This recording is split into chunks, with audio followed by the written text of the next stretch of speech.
সকাল বিকালের নাস্তাতে যদি চটজলদি লোভনীয় কিছু বানাতে ইচ্ছে করে কিংবা স্কুল অফিসের টিফিনে তাড়াহুড়োতে এবং হাতে সময় কম ঝটপট কিছু লোভনীয় এবং স্বাস্থ্যকর নাস্তা বানাতে ইচ্ছে করে, তাহলে বন্ধুরা অবশ্যই এই রেসিপিটি একবার বানিয়ে দেখুন।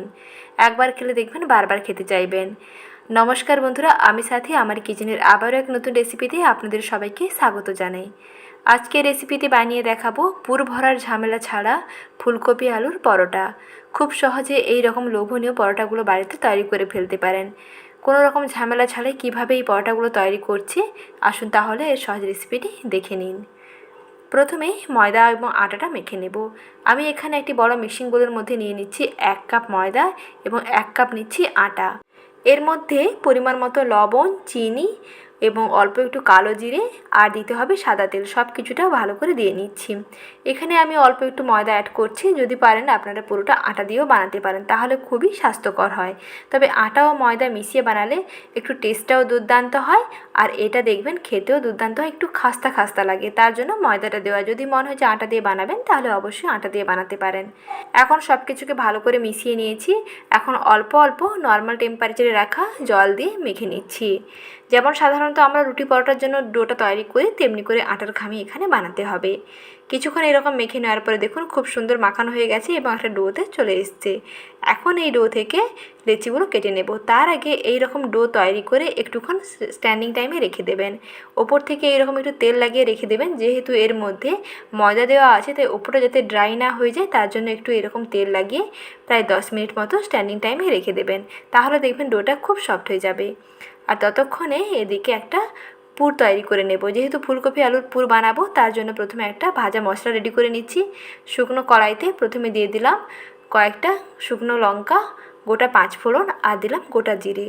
শুকনো খোলায় 2 থেকে 3 মিনিট নাড়াচাড়া করার পরে দেখবেন খুব সুন্দর ভাজা হয়ে যাবে। তারপরে এটাকে ঠান্ডা করে নিয়ে এইরকম আধা ভাঙা করে গুঁড়ো করে নিয়েছি। এই স্পেশাল মশলাটা দিয়ে আলু ও ফুলকপির পুরটা বানালে টেস্টি হবে ভীষণ। এখন ফুলকপির পুর রান্না করে নেব। তার জন্য কড়াইতে সর্ষের তেল ভালো করে গরম করে নিয়ে 1 চামচ আদা বাটা এবং গোটা 5 ফোড়ন দিয়ে কিছুক্ষণ ভাজা ভাজা করে নিয়েই দিয়ে দিতে হবে কেটে ধুয়ে পরিষ্কার করে রাখা ছোটো ছোটো এরকম ফুলকপিগুলো এবং আর আলুগুলোকে ছোটো ছোটো এরকম ডুমো ডুমো করে কেটে নিয়েছি। অল্প একটু নাড়াচাড়া করে নিয়েই তারপরে দিয়ে দিতে হবে স্বাদ মতো লবণ, অল্প একটু হলুদ গুঁড়ো। লবণ এবং হলুদটা দিয়ে ভালো করে আবার একটু ভাজা ভাজা করে নিচ্ছি। একটুখানি সময় নিয়ে মোটামুটি 1 থেকে 1.5 মিনিট সময় নিয়ে একটু নাড়াচাড়া করে নিলেই দেখবেন লবণটা দেওয়ার পরে ফুলকপিগুলো অনেকটা নরম হয়ে আসবে। তারপরে এর মধ্যে শুকনো লাল লঙ্কার গুঁড়ো এবং কুচনো কাঁচা লঙ্কা দিয়ে দিলাম। যখন এই পর্যায়ে চলে আসবে তখন দিয়ে দিতে হবে অল্প একটু জল। আর এই জল দেওয়ার কারণে এর মধ্যে দেখবেন খুব সুন্দর আলুগুলো নরম হয়ে যাবে। মিনিট 2-3 সময় নিয়ে একটু ঢাকা দিয়েছিলাম। ঢাকনাটা খুলে আবার দিয়ে দিলাম স্বাদ মতন চিনি। আর যে স্পেশাল মশলাটা রেডি করে নিয়েছিলাম সেখান থেকে 2 চামচ স্পেশাল মশলা দিয়ে দিলাম, অর্থাৎ শুকনো খোলায় ভেজে নেওয়া শুকনো লঙ্কা, 5 ফোড়ন এবং জিরেকে গুঁড়ো করে নিয়েছি, সেই মশলাটা দিয়ে দিলাম। আর দিলাম সবশেষে কুচনো ধনে পাতা এবং দিয়েছি গরম মশলা। এখন দেখুন আলুটা খুব সুন্দর সেদ্ধ হয়ে গেছে। একটু এইরকম ম্যাশ করে নিচ্ছি। প্রায় 2 থেকে 3 মিনিট নাড়াচাড়া করার পরে দেখুন খুব সুন্দর আলু এবং ফুলকপির পুর রেডি হয়ে গেছে। এখন নাস্তাগুলোকে তৈরি করে নেব। আর সেদিকে পুরটাকে নামিয়ে একটুখানির জন্য ঠান্ডা করে নিচ্ছি। এখন একটু শুকনো আটা ছড়িয়ে নিয়ে একটু রুটির মতন তৈরি করে নিচ্ছি। আর সেই ডো থেকে লেচিটা কাটতে হবে। সাধারণত আমরা যেমন রুটি বা পরোটা তৈরি করি যেমন ডোটা হয়, তার থেকে একটু ছোটো মাপের করে কাটলেই বেশি ভালো হয়। একটু ছোটো মাপের করে রুটি তৈরি করে নিচ্ছি। রুটিটা একেবারে পুরুও নয়, আবার একেবারে পাতলাও নয়, মাঝামাঝি দেখুন একটা রুটি তৈরি করে নিয়েছি। এখন এর এক সাইডে দিতে হবে এরকম আলু ও ফুলকপির পুর। আর এই রকম আলু ও ফুলকপির পুর তৈরি করে আপনারা সিঙ্গাড়াও বানাতে পারেন। সিঙ্গাড়া বানাতে হলে ঠিক একইভাবেই পুরটা তৈরি করতে হয়।